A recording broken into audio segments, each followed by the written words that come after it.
আজকে এখানে যে সেমিনারটি হচ্ছে, এখানে আমাদের ডাক্তার ভাইরা এই ডেঙ্গু রোগের উপসর্গটা কি, কিভাবে প্রতিকার পাওয়া যায়, কিভাবে এটাকে রোগ হলে কিভাবে পরিচর্যা করা যায় সে ব্যাপারে এখানে আলোকপাত করলেন।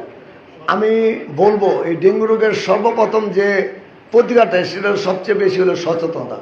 আমি যদি আমার বাড়ি ঘর এবং সমাজ ব্যবস্থায় যেখান থেকে ডেঙ্গু এই যে অ্যাসিড মশা যেটা বলা হয় সেটা যেন জন্ম না গ্রহণ করতে পারে, এবং আমরা আমাদের বাড়ির আশেপাশে ঘরের আঙ্গিনায় যেন পানি জমে না থাকতে পারে, তার জন্য আমাদেরকে সচেতন হতে হবে। আর এখানে যে কেন্দ্রীয় বিএনপি স্বাস্থ্য বিষয়ক সম্পাদক ডাক্তার রফিক ভাই এসেছেন, তার দৃষ্টি আকর্ষণ করে বলতে চাই যে আপনি আজকে যে ইনডোরে যে সেমিনারটি হয়েছে, এটা এখানে বিভিন্ন হসপিটাল থেকে বিভিন্ন ক্লিনিক থেকে ডাক্তাররা এসেছেন, বিজ্ঞ সুধীজন এসেছেন। আমি মনে করি এই সেমিনারটাকে মাঠে নিয়ে যাওয়া দরকার, কারণ আমাদের জনগণকে সচেতন করা উচিত। জনগণ যদি সচেতন না হয়, আমি রাজনীতিবিদ বা ডাক্তার বা অন্যান্য ভিআইপি সুধীজন সচেতন হলে হবে না, মাস পিপল সচেতন হতে হবে। অতএব আমি আশা করি যে আগামীতে ডক্টর অ্যাসোসিয়েশন সেন্ট্রালিভাবে ড্যাবের পক্ষ থেকে এই ধরনের মাস পিপলের জন্য সেমিনার আয়োজন করবেন। আর পাশাপাশি আপনারা জানেন বিগত সরকার আমলে বাংলাদেশের স্বাস্থ্য সেবাকে একটি চুরি কারখানায় পরিণত করে দিয়েছে।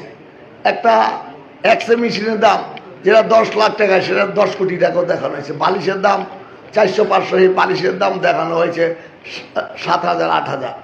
অতএব আমাদেরকে বাংলাদেশের প্রতিটি হাসপাতালে সেবার মান বাড়াতে হবে এবং স্বাস্থ্য সেবায় যেন দুর্নীতির প্রতিরোধ করতে হবে। এবং আমাদের রাজনীতি অভিভাবক জনতা তারেক রহমান তার রাষ্ট্রীয় কাঠামো 31 দফায় স্বাস্থ্য সেবায় যে দাবি দিয়েছেন যে পরিবারের ফ্যামিলি কার্ড দেওয়া হবে, অবশ্যই আমরা আমাদের দল জনগণের রায় নিয়ে যদি ক্ষমতা আসে, ইনশাল্লাহ আমরা আমাদের রাজনীতি জনতা তারেক রহমানের এই দফা বাস্তবায়ন করার চেষ্টা করব।